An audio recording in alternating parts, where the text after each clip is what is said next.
जय जिनेन्द्र, जैसे मंत्रों में श्रेष्ठ नवकार मंत्र है, वैसे ही तीर्थों में श्रेष्ठ शत्रुंजय महातीर्थ है। आज हम इस तीर्थ के बारे में जानेंगे। वो तीर्थ जहाँ के कण कण में आदिनाथ दादा के चरण पड़े हैं, वो तीर्थ जहाँ आदिनाथ दादा पूर्व 99 बार आए थे, वो तीर्थ जिसकी मात्र भाव यात्रा करने से भी आपको 2 उपवास का फल मिल सकता है, वो तीर्थ जो आपको भव सागर से पार लगा सकता है। तो आज हम जानेंगे कि उस तीर्थ की भाव यात्रा हमें कैसे करनी है, पर लेकिन उससे पहले हम यह जानते हैं कि इस तीर्थ का इतना महत्व क्यों है। श्री शत्रुंजय महातीर्थ के जितने गुणगान किए जाएं उतने कम हैं। यह तीर्थ जैनों का सबसे बड़ा तीर्थ है। 14 राजलोक में ऐसा एक भी तीर्थ नहीं है जिसकी तुलना भी शत्रुंजय तीर्थ से कर सके। इस तीर्थ के मूल नायक भगवान प्रथम तीर्थंकर आदिश्वर दादा है। आने वाली 24 के सभी 24 तीर्थंकर यहाँ पर विचरेंगे। यह शाश्वत तीर्थ है, यानी कि अनादि काल से है और अनंत काल तक रहेगा। यहाँ से करोड़ों करोड़ों आत्माओं ने मोक्ष पद को प्राप्त किया है। इस तीर्थ के स्पर्श मात्र से तीनों लोकों के दर्शन का लाभ मिलता है। यहाँ की एक एक सीढ़ियाँ पूजनीय है। जैसे जैसे हम यहाँ एक एक सीढ़ी चढ़ते हैं, वैसे वैसे हमारे पाप कर्मों का नाश होता जाता है। जो भी यहाँ पर प्रतिमा जी भरवाता है, छत्र चढ़वाता है, वो चक्रवर्ती पद का बंद करता है।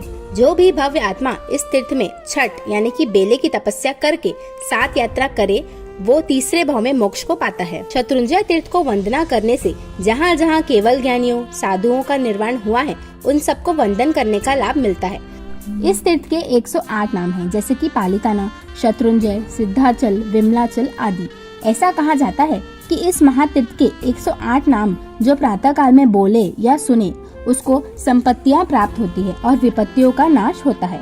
हम अनेक तीर्थों में वंदना करें, उनकी वंदना करने से जो फल हमें मिलता है, उससे कई गुना ज्यादा फल हमें मात्र शत्रुंजय गिरिराज पे वंदना पूजा करने से मिलता है। यहाँ रायन वृक्ष है। इस वृक्ष के नीचे आदिनाथ दादा ध्यान करते थे। इस वृक्ष के नीचे प्रभु का समूह शरण लगा था।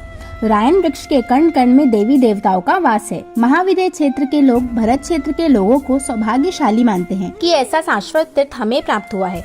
तो हमें इस तीर्थ की यात्रा बार बार करनी चाहिए, पर संसार में रहने के कारण यह पॉसिबल नहीं है। इसलिए ज्ञानी भगवंतों ने हमें भाव यात्रा का मार्ग बताया है। घर बैठे बैठे यदि हम शुभ भावों से इस तीर्थ की भाव यात्रा करें, तो हमें 2 उपवास का फल मिलता है। और यदि प्रतिदिन हम भाव यात्रा करें, तो जैसे जैसे हम भाव यात्रा में आगे बढ़ते जाते हैं, तो हमारा अनंत गुना पुण्य का उपार्जन तो होगा ही, और साथ साथ तप, संयम, सद्गुण, इन सब में भी वृद्धि होती है और हम मोक्ष मार्ग की तरफ अग्रसर होते हैं।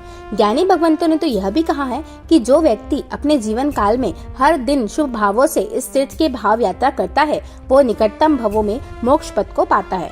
ऐसा भव्य तीर्थ हमें प्राप्त हुआ है, तो बार बार यात्रा करना तो संभव नहीं है, पर लेकिन भाव यात्रा करके भी हम अनंत गुना पुण्य का उपार्जन कर सकते हैं।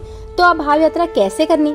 यह बुक है शत्रुंजय गिरनार भाव यात्रा। इस बुक में शत्रुंजय और गिरनार जी का संपूर्ण भाव यात्रा लिखा है। इसमें इतने अच्छे तरीके से भाव यात्रा लिखी है, जिसे हम पढ़ के डेली घर में भाव यात्रा कर सकते हैं। यह बुक छत्तीसगढ़ रत्न शिरोमणि महत्तरा पद विभूषिता मनोहर श्री जी महाराज की शिष्या पूज्य साध्वी जी भगवंत संघमित्रा श्री जी ने संकलन की है। इस बुक को प्राप्त करने के लिए कॉन्टैक्ट नंबर डिस्क्रिप्शन बॉक्स में लिखा है। इन सब बातों में ध्यान देने वाली बात यह है कि हमें भाव के आधार पर ही फल मिलता है।